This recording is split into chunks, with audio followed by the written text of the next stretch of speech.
4 సార్లు ఈ 32 నెలల్లో 4 సార్లు రైతు బంధు ఎగ్గొట్టిన నయవంచకుడు రేవంత్ రెడ్డి. షాపులో దొరికే యూరియాని కేసీఆర్ ఉన్నప్పుడైతే షాపుకు పోయే అవసరం కూడా లేదు.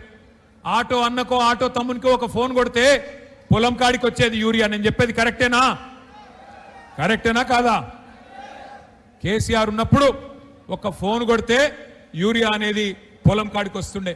ఇలా షాపులో ఉండే యూరియాని యాప్లో ఇస్తా అని చెప్పి ఒక యాప్ పెట్టిండు రేవంత్ రెడ్డి. అందుకే కేసీఆర్ గారు చెప్పిన ముందే మోసపోతే గోసపడతాం, ఓటేసేటప్పుడే ఆలోచించుకోవాలని చెప్పిండ్రు. కానీ మంచిర్యాలలో మరి ఏ కారణమైతేనేమి మరి ఆ రోజు కాంగ్రెస్ వస్తే ఏమో జరుగుతుంది ఏమో ఒరుగుతుంది అని మంచిర్యాల రైతన్నలు మరి కాంగ్రెస్ పార్టీకి ఓటేసిన పాపానికి ఇవాళ కాంగ్రెస్ రైతులను కాటేస్తున్నది. ఒక పాములాగా ఇవాళ సొంత పిల్లల్ని పాము ఎట్లయితే తింటదో అట్లా ప్రభుత్వాధినేతగా ఉన్న రేవంత్ రెడ్డి ఈ రాష్ట్రంలో రైతులకు చెప్పలేని కష్టాలు పెడుతున్నాడు. యూరియా, విత్తనాలు, కరెంటు, సాగునీరు, మద్దతు ధర, బోనసు ఇవన్నీ కూడా మరి చుట్టుముట్టినాయి రైతాంగాన్ని. ఇవాళ పరిస్థితి ఎట్లా ఉన్నది అంటే నీళ్లు ఉండి అంగట్లో అన్నీ ఉన్నా అల్లున్నోట్లో శని ఉన్నదట అని ఎవరో వెనకటికి ఎవరో అన్నారు. గట్లున్నది ఇవాళ పరిస్థితి. కళ్ళ ముంగట్నే గోదావరి కనబడుతున్నది, కళ్ళ ముంగట్నే గోదావరి వారుతున్నది, పైకెళ్ళి ప్రాణహిత బ్రహ్మాండంగా పరవలు పెడుతున్నది.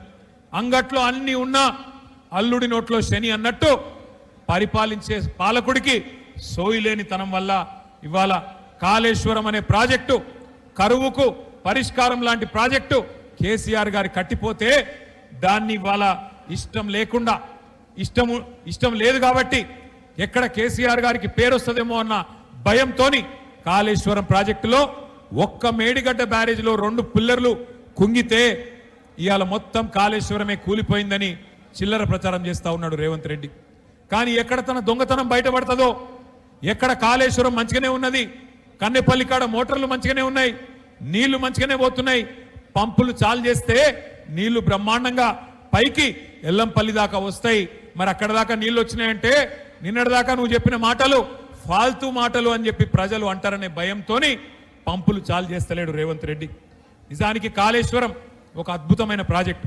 మీకు ఒక్క నిమిషం ఇక్కడ మధ్యలో నిలబడ్డలు కులవడం రాయా మీరు ఎందుకు కూర్చోని, ఎందుకయా మీరు అడ్డం అంతా కూర్చోని, అప్పుడే కూర్చోండి.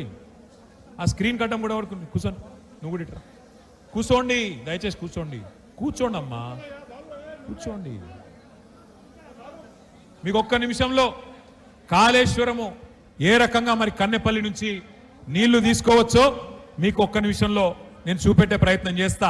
మేడిగడ్డ బ్యారేజ్తో సంబంధం లేకుండా మరి ఎట్లా కన్నెపల్లి నుంచి ఎల్లంపల్లికి నీళ్లు తేవచ్చు, ఎల్లంపల్లి నుంచి పై దాకా హైదరాబాద్ దాకా ఎట్లా నీళ్లు తీసుకుపోవచ్చో ఒక్క నిమిషం ఆ వీడియో ప్లే చేయమని చెప్పి మా తమ్ములను కోరుతా ఉన్నా. ఒక్కటే కాదు, బ్యారేజీలు, రిజర్వాయర్లు, పంప్ హౌస్